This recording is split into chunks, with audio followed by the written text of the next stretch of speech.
Fostering connection through vulnerability, the People Pleaser podcast validates struggles, celebrates growth, and inspires positive change. Together, let's embrace authenticity, challenge patterns, and evolve with compassion. Hello, everybody. Welcome to another episode of the People Pleaser podcast. I'm Corie, and I am so grateful you're here tuning in. I am how am I feeling? I'm feeling like I am balancing and juggling a lot of different things right now, but I've actually managed to find a sense of calm in this moment. And I just got home from work and I thought, you know what? I'm just going to jump on right now. I have the energy, I have the attention span, and it's just so nice when things line up in just the perfect way.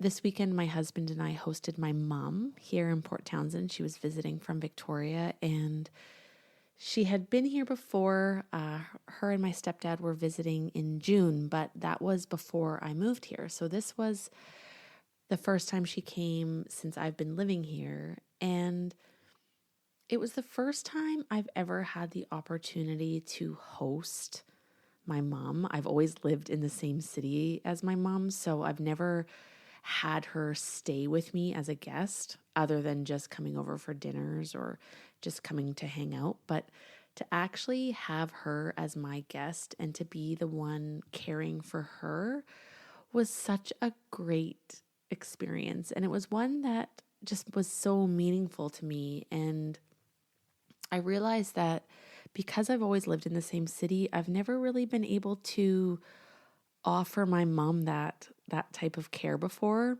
It was a little bit more common with my dad when he was still alive because he did have health challenges for a number of years. So I actually assumed a bit of a caregiver role for quite a number of years. And it was common for me to go there with that purpose. And it also had to do with the fact that we lived in different cities. So it was a bit more of an intention to go up there and kind of help him out. So it was really great to have my mom here. I definitely encountered some experiences of people pleasing, and that just has to do with the fact that there were 3 people, me, my husband, my mom, and we had at times 3 different needs, and how to ensure that everyone's needs are met and everybody's happy, everybody's comfortable.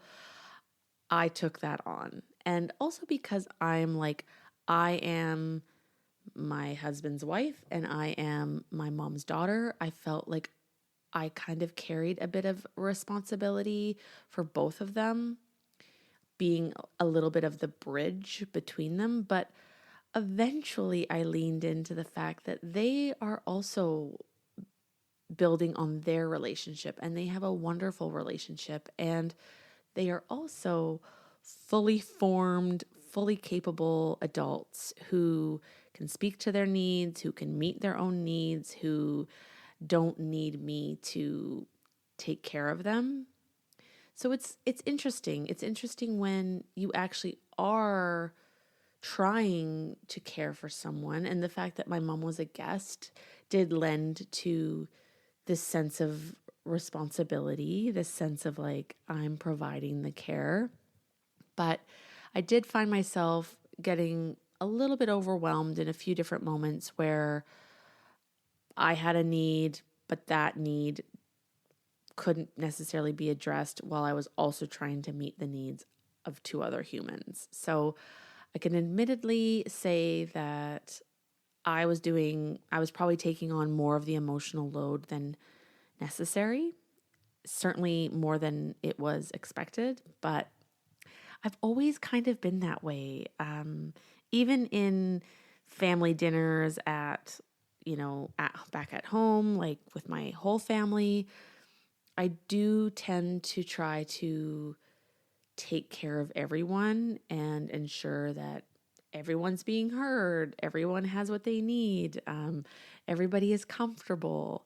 And it can actually lead to those types of events or those types of gatherings as being kind of stressful, being like, I come out of that being like, whoa, damn, I just worked like a full shift as a people pleaser. And nobody was paying me and nobody was asking me to show up to work. But we're learning, and it was really great. Yesterday, I had to actually work. So my husband and my mom just spent the day together, and that was an easy experience for me. Like, I had no guilt. I had no worry that I was leaving them on their own for the day. It was actually like such a wonderful feeling. I haven't really had partners who have leaned into my family and building their own connections and their own relationships with my family before.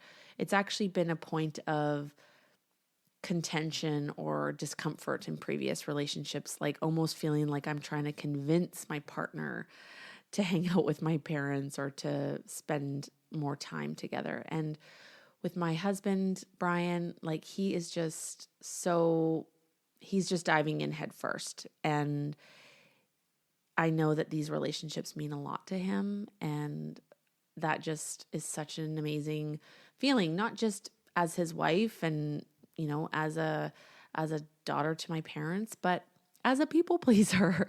It's like, oh, thank you. Thank you for holding your own. Thank you for being so willing. Thank you for just like not really relying on me for your own well-being.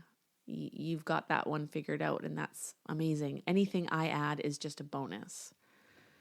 So we had a really great weekend. We got to explore some new places within Washington, like nearby that some my husband had been, others were new to even him. They were all new to my mom and I. So just a really wholesome experience. There's a couple things I want to talk about, and I think I'm going to carve it into 2 different episodes, but I'm just like, I got content, y'all. I've got some ideas. And I actually think that what I want to talk about today is in relation to content. So I have actually been taking a little bit of a breather from Instagram. I have taken the last 2 weeks completely off social media, and that was, well, I'll just preface this by saying this is something I do often. And I think I'm getting better at not making it this like grand exit. Like I'm not announcing like farewell friends. Like I'm just sort of saying, taking a pause. You can catch up with me in other ways. And this time around, I just needed a break. It wasn't even that I felt like I was overdoing it, which has been the case with previous breaks from social media. I've felt like it's totally time consuming. I'm using it in a way that doesn't feel imbalanced, that just feels like I'm just really relying on it or really depending on it for something. However, this time I just was like, I'm not even really engaging in this in a meaningful way.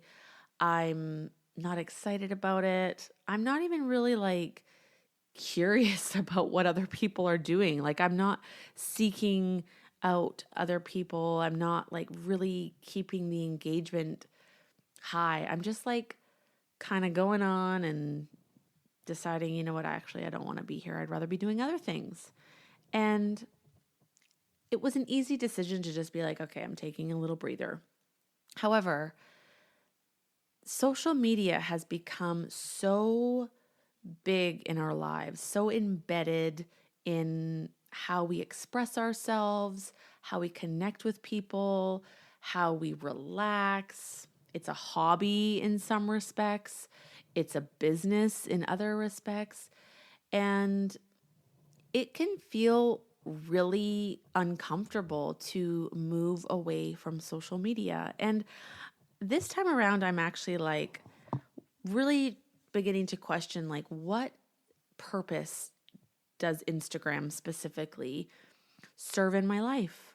And because I lean towards people pleasing, and I do unfortunately put a lot of stock in outward perception, sometimes it has felt like if I'm not showing up on social media, I don't exist and I will be forgotten about. And that's a huge amount of pressure to put on social media. And so then, with those feelings and thoughts in mind, I put so much weight in those platforms. It's almost as if I am constantly judging the way I am showing up and if I'm showing up enough and should I be trying to do more and are my stories fun and engaging and exciting and am I representing myself in the way that I want to? And I just have grown to be quite overwhelmed. Like I'm noticing that at this phase in my life, I actually need less and less and less. And my days are really busy. I'm in school, I'm working, I'm married and, committed to my relationship with my husband and that quality time together. I have this podcast and I don't actually find that I can engage with social media in a very haphazard, lighthearted way. And I haven't fully unpacked that, but I do think that it's because I've allowed it to represent who I am, represent my identity, represent how I'm being perceived. I've also allowed it to represent my self-expression and it's such an platform for updating people, and it's kind of like if you didn't post it on Instagram, did it really happen? And I think also the unfortunate part is that I just had my mom here for the weekend. We did all these awesome things and I took all these photos and I'm like, what do I do with these photos? Like, do they just live in my phone? And I want to share them and I want to show people, like, look what we did, look where we went. But it's not like we're in the era of photo albums anymore. It's not that we're in the era of like having a wallet with one of those like fold out photo cards where you get to like show people photos in your wallet. Like so much of how we show the world our experiences are connected to these online spaces. And then it's also like, why is it important that we show others our experiences? And that's been like a big consideration, that it is important to me to document our lives and have these fun experiences and being able to share these stories, because I do see it as a point of connection and I do want to engage in meaningful ways. One thing I'm actually looking at it right now as I'm recording is that in my family, we make these, my sister and her partner, my brother-in-law, make these family calendars. And now I think it's been going on for maybe 3 or 4 years, maybe more, but there are these amazing calendars that on every month there's just 4 or 5 big photos of our family. And then even on some of the days of the month, there's little photos. And it's such a nice way to be able to like remember the memories and some of the, wasn't present for all of these photos. So it's kind of like, oh yeah, look at them on that trip. And I just feel so connected to my family through these photographs. And so I do still really love and appreciate the way that social media is intended to be used. But I've just noticed that as the years have gone on, so many of us are just scrolling mindlessly. And the number of times that I've been both on the giving and receiving end of just double tapping a message to show that I've read it and to like it, but not even really responding. And I don't know, like I've met so many amazing people online, but it does at the end of the day kind of feel like just another thing. And it can really suck me in. And I don't really know how to quantify what I'm getting out of it.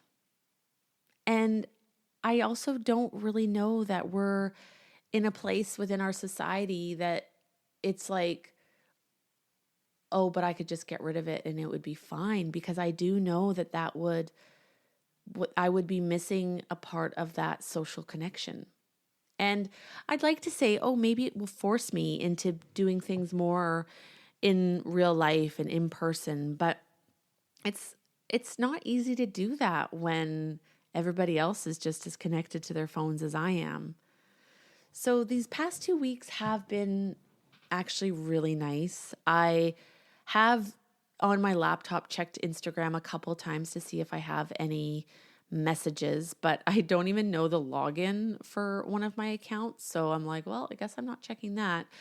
And I I'm just like not really being pulled towards it, which is really nice, because there have been times in the past where I'm like, okay, I'm deleting Instagram, but then I'm like sneakily checking on it, which is just so funny because I'm doing it for myself.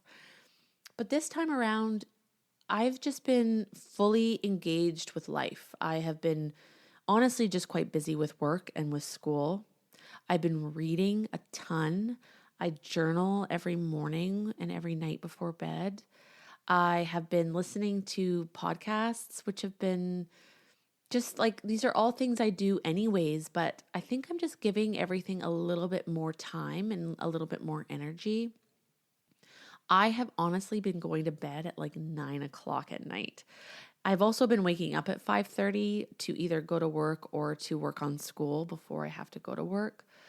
So it does kind of allow me to see that my life is full with or without social media. And it is just about like, how do I want to spend my time? What is worth my time? And honestly, the engagement that I get on my podcast Instagram is very minimal. It's very, very minimal. And that isn't inspiring me. It's not pushing me to a place of being like, okay, I've got to try new things. I've got to do this a different way. I've got to really cook up the engagement. Like, I don't really think I have that in me anymore. And there was a time in my life where I was really, really inspired by the creativity that you can engage with online. And I was putting a lot of energy into creating content and engaging with my stories on a daily basis. And I've had so many different Instagram accounts that I've tried all kinds of different things over the years. But right now, I'm just like really tuning into my energy, and I just don't have it in me. And that's okay. But there is this part of me, especially with this podcast, because I do believe in it and I do love it, and I do want it to be useful and a source of connection, or perhaps like a mutual or shared understanding of each other, that I I don't really know how to engage with Instagram and this podcast more than I'm doing. And I sometimes think about, am I doing this podcast a disservice by not engaging more fully online? And so that's just something I still will grapple with. I don't know if people will forget about this podcast because I'm not promoting it as much on Instagram. I don't know if that's important. And that is something that I'm willing to just play around with and honestly just like lean into a more of an organic flow. And I don't really know how to like fully loosen my grip on my expectations of myself and Instagram as a tool. I don't know how to fully let go of like, oh, I just don't care about likes. I just don't care about comments. I don't like, I do. I do care about those things. And that I think has something to do with the addictive quality of these platforms and how we are getting those little dopamine hits with those likes. And that does kind of push us further into like, okay, this is like a rewards circuit. And the more I post, the more likes I get. And what that equals, like popularity, that equals street cred. I think it's so important for us to remember there are other ways of getting our needs met. There are other ways of getting those dopamine hits. And it's just hard because I think there are other people living in this way and engaging in life this way, but it's not the norm. Like, it's not the norm. The norm is to, especially in North America, is to be glued to our phones. And so I am really curious if this is resonating. Like, does this struggle between like in-person and online engagement, does that feel like a hard balance for you? I know a lot of people have amazing online communities, whether that's through like gaming platforms or social media. Like, it's a huge source of community for a lot of people, and it works really well for people. And I guess I'm just experiencing the ways in which it doesn't work for me. And I think the best way that it would work for me is if I just allowed it to be a photo sharing platform, or a message sharing platform, or an opportunity to just have once in a while connection, and to just loosen my grip a little bit on those expectations of what I want it to be and how much meaning I give it. I think for highly sensitive people, for empaths, for people pleasers, for those of us who run on the more anxious side, it can be really hard to be consistently online and have that be a meaningful place, and to have that be a fulfilling place where we're like, yes, this is the right balance of things. I know that I'm like really susceptible to other people's energy, other people's emotions, and it's very possible that it's just overstimulating for me. And I haven't fully delved into like what type of like neurodiversity I might have, but I do know that just feeling things so deeply, feeling your feelings, feeling my feelings, and trying to like constantly navigate, that is a lot of work. And sometimes I need that break. Once again, this is Corie with the People Pleaser Podcast. Thank you so much for supporting the podcast. And if you liked what you heard, please consider leaving a 5-star rating and a review on either Apple Podcasts or Spotify. You can find daily content from me on both Instagram and TikTok. Thank you so much for listening, and I will catch you on the next episode.